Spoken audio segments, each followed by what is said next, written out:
Hey YouTube, this is Droozle. I thought I'd do a different kind of video today. I don't normally, show my face on camera or whatever because usually I'm recording something on the screen or I'm usually showing something in my computer case, that kind of thing. But this is a video to kind of say thanks to the people who've been watching my channel. I've been growing a little bit lately. I'm up to 135 subscribers. I think at the end of last year I had like 107, something like that. So, I mean, it's not been a huge jump in terms of numbers, but percentage-wise, it's a nice percentage growth. And the other day here, I broke the 100,000 total views metric, which, some people get that in like the first 5 minutes of a video they upload. And I've been on YouTube for like 7 years. So, it's nothing amazing, but it's still a milestone, and I appreciate the people that have been watching. And I wanted to say that. New things that'll be coming down the pike here in the next couple weeks, maybe next month or so. What's going on with video cards? I currently am running a pair of EVGA GTX for the Win cards. I had one for the Win, and then I had an MSI Gaming X edition, but the two cards were not the same height. I don't know if I mentioned that in the video that I did on the SLI performance of it or not. I don't remember. I think I did show that. And one of the guys I work with had come to me. A lot of the guys I work with will approach me about helping them build systems or helping them find components because I'm always playing around with this stuff. It's just my hobby outside of work. And so the one guy was asking if I could find him a deal on like a 1070 or like the AMD. Well, he doesn't like AMD, so he wasn't looking for an AMD. But whatever, he was trying to find a 1070, and most of the prices he was looking at were like in the like $420 to $450 range, which is, in my opinion, a lot for that card. And he was kind of disappointed with the price range and wanted to know if I could find anything else from him. And I got that MSI 1080 for only $450 off of Craigslist. So I said, okay, I'll go ahead and sell. I just offered him that card for the same price I paid for it to get out from under it. And he said, great, and he bought it. And in exchange, I went back on Amazon here and I bought a second for the Win edition, so I'd have two of the same card instead of the two mismatched, not quite the same height cards, which was, like I say, it didn't really cause any problems, but I didn't like the way that it was at that angle. I thought maybe it would be eventually detrimental to like little SLI, like they call like the gold fingers where you fit the SLI bridge, and so it was putting some strain on them. So now I have the two for the Win edition cards. So, as many of you who are in this kind of computer gaming / hardware sphere probably are aware of, the 1080 Ti has been announced, and I believe it's supposed to be out in the next couple weeks. And so I talked to EVGA today. I went on their site and used their chat system. Their tech support is very good, and the people that you speak to there are quite knowledgeable. It doesn't take long for them to answer questions. I've never had a problem. I've called them quite a few times in the past when troubleshooting one thing or another, and they always seem to know their stuff. They don't fuck around, which is great. And so I went on their chat system, talked to the guy, and asked them if they'll be allowing you to do the EVGA step-up program to the 1080 Ti, and they said that they are. If there's any of you who are not familiar with the step-up program, what it is if you bought a GPU that, like, it's like a step-up. The program is designed to help you avoid like buyer's remorse.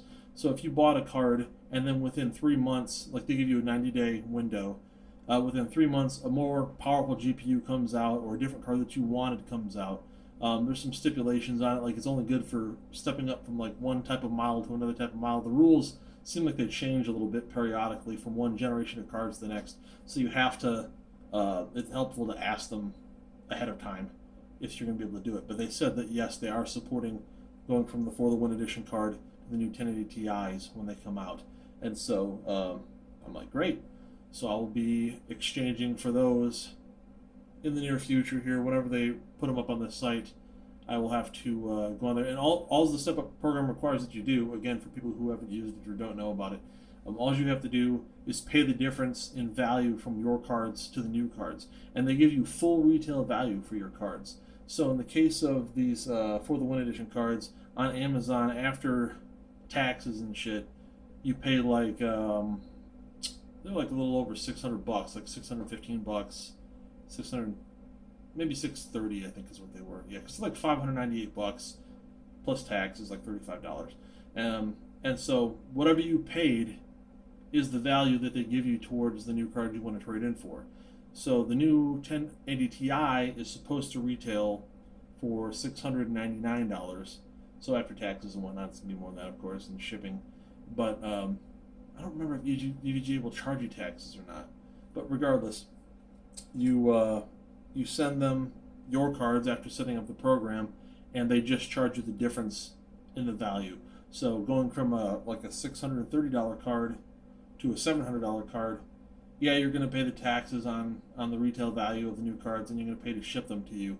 But you're talking about no more than maybe $85 to $100 in difference per card.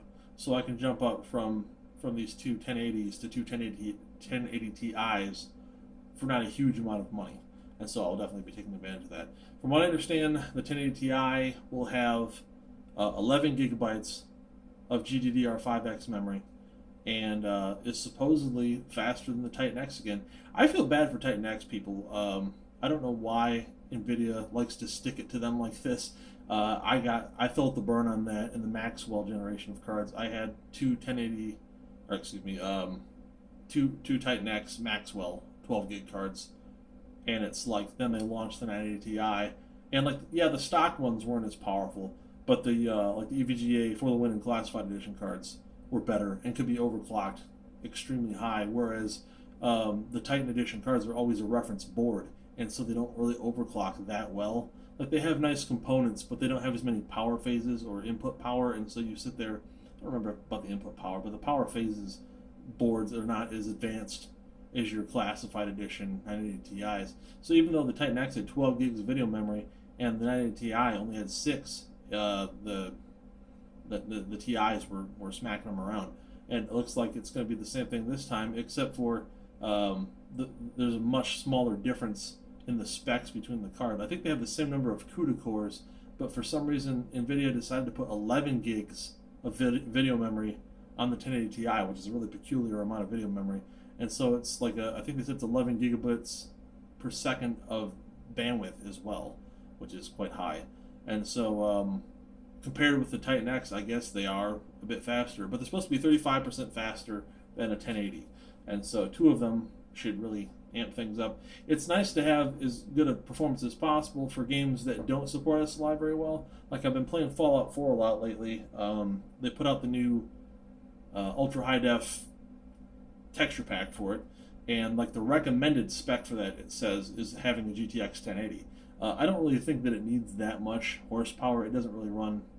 I don't know what, like, if they mean like a 1080 at 1080p, if they mean a 1080 at 1440p, like what the recommended specs are per resolution level. But I game on my Samsung CF791 ultra wide that you've probably seen on my channel if you've been watching any of my videos, and it runs even like Fallout 4 again with a single GPU, because it doesn't seem to be working with SLI for me. I've read people have had a lot of problems with it, but I can't get it to work correctly. It actually works worse in SLI than it does with a single GPU. But I still get like 60 frames a second, sometimes upwards of 70 frames a second. The lowest I get is like 48 in certain situations, like when a bomb goes off in the game, or like when you blow up a car and like the nuclear explosion goes off in the background, and it's it's like, and everybody's frying. It tends to cause a little bit of a frame drop in that, but for the most part, it never drops below like a playable frame rate. It doesn't cause any kind of hitches or hiccups or anything. So even a single GPU is plenty to play that game. Anyways, I'm not sure where I was going with this, but I appreciate everybody watching the channel once again. I don't know how many times I'll continue to do these kind of videos where I sit in front of the camera. I need to shave my head. You can see I'm getting pretty long and shaggy. I try to keep it shaved. Lost my hair when I was 20 years old. It's been like this a long time now. But if anybody has, I guess, any kind of requests for the channel, things they'd like to see, I don't have, like some people, like Linus Tech Tips, get corporate sponsors. I don't have anything like that. So everything that you see on my channel is stuff I paid for out of pocket. I try to do Craigslist as much as possible because I can trade on there. I can buy things obviously for way less than retail. Sometimes I'll trade plus cash with people. Like, people will barter with you. That's one thing I really like about Craigslist. You can't do that hardly anywhere else. Sometimes I can go to Best Buy and talk them down on the price for like open box stuff. I've actually gotten things for way less than even the open box price sometimes, because it's like it'll sit there for a year and they can't get rid of it because nobody wants to buy open box stuff. Usually there's nothing wrong with open box things. It's like the box itself got damaged, but the the product itself is not damaged. It's fine. But anyways, back to the main topic here. If anybody has any requests, would like to see something reviewed, has questions about a certain kind of technology, I'm not saying I know all this stuff off the top of my head, but I'm happy to do the research and find out for you. So just go ahead and leave a message either on this video. There's the discussion section of my channel. You can leave a message there, and I get emails for that stuff that'll go right to my phone. So I will happily look it up for you, try to figure it out, research technology, whatever that you have a question on. But once again, I appreciate everybody watching. Great that I'm over 100,000 views. It's actually 100,581 total views according to the video manager right now. Awesome. Keep it up. Keep watching. I'd appreciate it if you had, tell your friends if they're interested in this kind of content. Share the videos or something on Facebook. Trying to get more subscribers. I'm not, looking for like Patreon support or anything like that on here. Like I said, I have a pretty good job that allows me to afford technology like this. So I'm probably, unless I got to the point where I had like a pretty large number of subscribers where I could maybe monetize the videos and just get like some basic ad revenue, I'll probably never try to make any money off YouTube.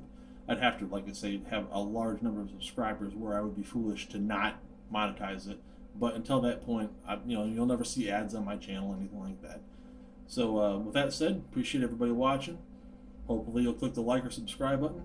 Thanks for watching again, and have a great day. Bye.